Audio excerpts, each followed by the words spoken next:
In October 2015, Sophia Koetsier, a 21-year-old Dutch medical intern, mysteriously vanished in Uganda. She was on a medical internship and disappeared after going on a tourist safari. Local authorities quickly closed the case, claiming she had been attacked and taken by an animal. But the evidence told a darker, far more sinister story. Sophia Isabella Frederica Koetsier was born in Amsterdam, the Netherlands on April 2, 1994. She was the daughter of Gerard Koetsier and Maria Sickerman, who also had two younger children besides her. Those who knew Sophia described her as smart, outgoing, and deeply empathetic. She attended the Amsterdam Youth Theatre School for several years, showing a strong passion for performing arts. But as she grew older, she decided to pursue a career in medicine. She also loved sports, playing basketball, hockey, and running in Vondel Park, a famous park in Amsterdam. At the time, Sophia was 21 and a medical student. Sophia, who is a medical student, came to Uganda in August of 2015. She had just acquired her Bachelor of Medicine, on her way to become a doctor. She came to Uganda to work in Lubaga Hospital as an intern for 8 weeks. People who knew her said she had a bright future ahead. She balanced her studies with part-time jobs, from handing out flyers to babysitting. She aimed to become a specialist in tropical medicine, a career choice reflecting her deep desire to help others and explore the world. Sophia was an adventurer at heart. She loved discovering new places and cultures, which played a big part in her decision to travel to Uganda for an 8-week internship at Lubaga Hospital in Kampala. It was a perfect fit for her. Sophia arrived in Uganda in August 2015. She was eager to experience the country, meet the locals, and gain hands-on medical experience. According to reports, Sophia was hardworking and quickly stood out. Her colleagues praised her dedication, noting she went the extra mile, whether assisting in surgeries, helping with deliveries, or even cleaning floors to pitch in. Sophia lived on the IST campus in Kampala. She shared a building with over a dozen other students. Despite the hustle and chaos of student life, Sophia savored every moment. She had fallen in love with Uganda, its people, culture, and landscapes. She even learned some Luganda, one of the most spoken languages in the country and widely used in the area where she was staying. Sophia did this to communicate better with the locals. She talked to her family every day, sharing everything she was doing and learning in Uganda. Local kids adored her, often following her just to be near her. Sophia was so captivated by the country that she planned to return after finishing her studies, maybe even settled there permanently. Though to some it seemed like Sophia had the perfect life. That was far from true. She had been diagnosed with bipolar disorder at 16, which affected her life deeply. She went through turbulent episodes, intense periods, and impulsiveness that demanded careful attention. Her family and close friends knew this, but most people didn't. She managed her condition with medication and support, and with that led as normal a life as possible. Still, this detail would become crucial in later investigations. After finishing her internship on October 22, 2015, Sophia felt she wasn't ready to leave Uganda yet. She decided to extend her stay for 2 more weeks to explore the country's natural beauty. On October 23rd, she set off on a safari with 2 other Dutch students and a local guide who also drove the vehicle. For privacy reasons, the names of those accompanying her were never publicly disclosed. The group's itinerary was extensive, covering several destinations over 5 days. They visited Fort Portal, Kadepo Valley National Park, Gulu, and Pakwach before reaching their final stop. Murchison Falls National Park, Uganda's largest park, famous for its stunning waterfalls and abundant wildlife, including lions, elephants, crocodiles, and hippos. On October 28th, around noon, the group arrived at the park. After a boat ride on the Victoria Nile, They settled at the Uganda Wildlife Authority Student Education Center, where they planned to spend the night. The Student Education Center was basic, simple cabins, common areas, and latrines, just a few feet away. As the group began unpacking, Sophia, carrying a small empty water bottle she used to collect trash, walked toward the latrines. It was around 6:30 p.m., and dusk was setting in. A staff member saw her near the latrines, looking thoughtful and gazing toward the Victoria Nile River about 2,000 ft from the camp. That was the last time Sophia Koetsier was seen. Minutes later, when her companions realized she hadn't returned, they checked the latrines. She wasn't there. They searched the camp, but Sophia had vanished, disappeared without a trace. The group acted fast. 15 minutes after noticing Sophia was missing, they alerted the local rangers. A search began immediately, but the growing darkness made it difficult. The rangers scoured the area, and Sophia's friends tried a desperate tactic, playing her favorite song, Isabella by Southeast Soul, on repeat in the vehicle, hoping she'd hear it and come back. No response. By 9:00 p.m., with no sign of Sophia, one of her friends called her family. She contacted Sophia's mother, Sophia Koetsier, to tell her daughter was missing. Maria, who had visited Sophia in Kampala during her internship, was frantic. She immediately started planning her trip to Uganda. The next morning, October 29th, the search intensified. Rangers from the education center, local police, and even the military joined the effort. A key clue appeared. The small water bottle Sophia carried was found about 16 ft from the northern bank of the Victoria Nile. But the discovery raised more questions than answers. Why was the bottle there? Had Sophia gone to the river? The Victoria Nile is a dangerous place, especially at night. The area is full of wildlife, crocodiles, hippos, and other predators. At first, Ugandan authorities leaned toward the theory that Sophia was attacked by an animal, but, as we'll see, that explanation didn't hold for long. On October 30th, about 40 hours after Sophia disappeared, more of her belongings were found scattered roughly 164 ft from the water bottle near the riverbank. Among the items were a pair of hiking pants, a shoe, sunglasses, a torn 1,000 shilling note, and an empty souvenir bag Sophia had bought in Kampala. Most disturbing, pieces of fabric, possibly from her pants, were tangled on a tree branch about 16 ft off the ground. The way these items were scattered was strange, but there was no blood, no sign of a struggle. How did the pants end up in a tree?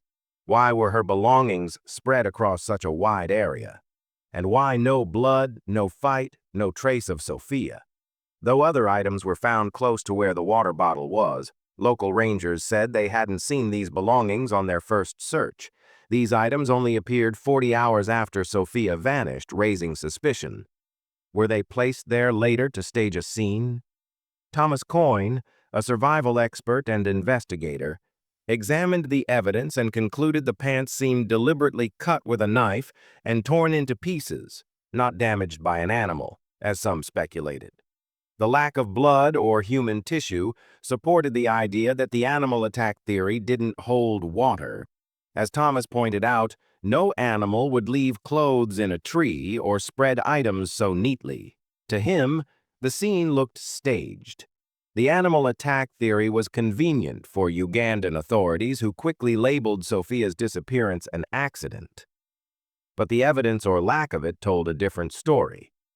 No screams were heard, no animal tracks found, and the terrain between the camp and the river was treacherous, especially at night. For Sophia, an inexperienced foreigner, crossing it alone in the dark would have been nearly impossible. As the investigation progressed, attention shifted to Sophia's mental health. Diagnosed with bipolar disorder at 16, she experienced turbulent episodes that could make her impulsive and overly confident. According to her companions, around October 26th, she began showing unusual behavior. Sophia started sleeping less, talking non-stop, and engaging in risky acts, staying up late, and possibly damaging chairs near a campfire. Her behavior caused tension in the group. Worried, her friends considered contacting Maria, Sophia's mother, but decided against it at Sophia's request. The group's guide, hoping to ease the tension, changed their itinerary to visit calmer spots. But when they reached Murchison Falls, Sophia's behavior, which had seemed to normalize, became unstable again, and this time, more intense.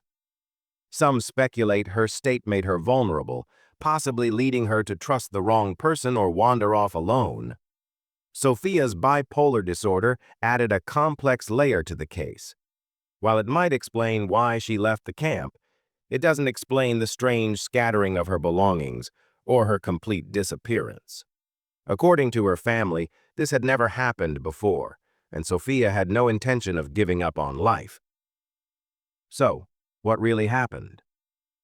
Sophia's mother, Sophia Koetsier, arrived at Murchison Falls on October 30th, accompanied by officials from the Dutch embassy. From that point, the search expanded, involving police, helicopters, and even a drone team sent by Dutch authorities. Despite the extensive efforts, no trace of Sophia was found. Ugandan media gave the story brief coverage, quickly shifting to the animal attack narrative, and the case was soon closed. Meanwhile, Dutch media covered it more intensely, raising many questions and possibilities about what might have happened. Marie J. didn't give up. She returned to Uganda over 20 times, conducting her own investigations and uncovering inconsistencies in official reports. In 2019, she found a crucial lead. A retired officer from the Uganda Wildlife Authority named Stephen Nadru gave a revealing statement. He claimed to have seen Sophia interacting with another officer the night she disappeared. That second officer denied any contact and was never questioned by authorities. Maria also discovered that about 400 recruits from the Uganda Wildlife Authority were training at a camp just 1.2 miles from the Student Education Center the night Sophia vanished. This wasn't disclosed initially, raising questions about whether alibis were properly checked. All of Sophia's recovered belongings were sent to the Netherlands for DNA analysis. The DNA test confirmed her DNA was on the belongings, proving they were hers, but it also revealed unknown male DNA. This raises the possibility of human involvement, possibly kidnapping or foul play. With so many people in the area and the staged appearance of Sophia's belongings, a cover-up seems likely. But why? To protect someone? To avoid criticism over the site's security?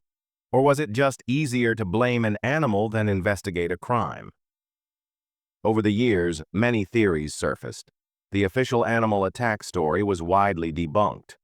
Other possibilities include accidental drowning or getting lost.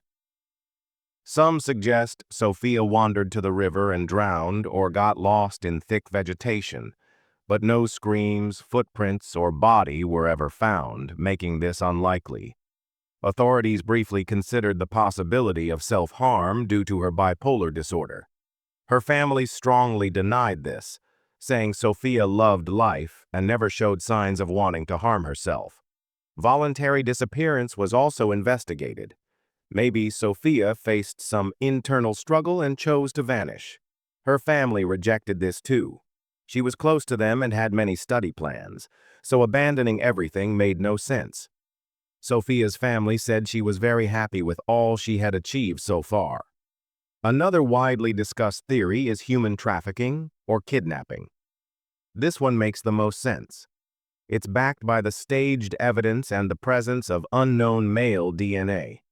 It suggests Sophia may have been abducted, possibly by someone she met at the camp. There were no signs of struggle or blood where her belongings were found, no tire tracks or footprints, none. Not even hers. This points to the involvement of one or more people. It's very likely Sophia was caught off guard and taken elsewhere. The lack of footprints indicates someone skilled in jungle survival covered their tracks. Remember, About 400 recruits from the Uganda Wildlife Authority were training at a camp just 1.2 miles from the Student Education Center the night Sophia vanished. These people have training and would know how to erase traces if needed, not to mention evidence suggesting a possible cover-up by authorities. Plus, Sophia's mental state may have made her an easy target.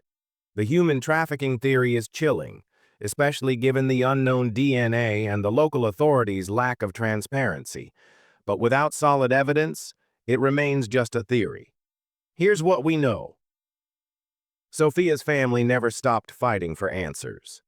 Sophia Koetsier became relentless in her search. She tirelessly raised funds, hired private investigators, and pressured authorities to reopen the case. In 2019, Uganda's public prosecutor ordered a new investigation, but progress stalled due to the global health crisis and local elections in 2021. Maria still pushes for a DNA comparison with the second officer seen with Sophia before she disappeared. This could clear him or lead to a breakthrough. The latest update is from June 2025. Michael Kajambu went on trial. He was the tour guide leading Sophia and her group on the safari. But Michael didn't have a valid license, a factor authorities say may have contributed to Sophia's disappearance. During the trial, Stephen Nyadru, the man who testified years earlier about seeing a wildlife authority officer with Sophia, said Sophia and her two friends broke student education center rules by playing loud music at the reception. He said that around 4 a.m., Sophia was seen banging on panels and trying to set grass on fire, indicating a mental health episode.